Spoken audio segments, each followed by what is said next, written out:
La forêt tropicale amazonienne brûle toujours et il faudra sans doute plusieurs semaines pour parvenir à maîtriser les flammes.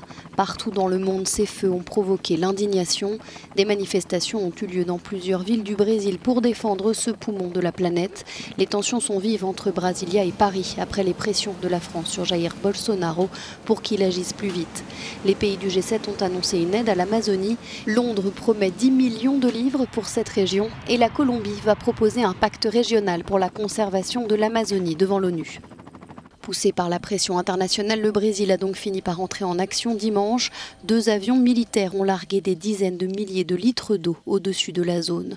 L'Amazonie est la plus grande forêt tropicale humide du monde. Elle est considérée comme vitale dans la lutte contre le changement climatique en raison des grandes quantités de dioxyde de carbone qu'elle absorbe. Mais le Brésil n'est pas le seul pays où des feux de forêt font actuellement rage. En Afrique, l'Angola et la République démocratique du Congo ont enregistré un nombre croissant d'incendies ces dernières 24 heures, sans attirer jusqu'à présent l'attention internationale.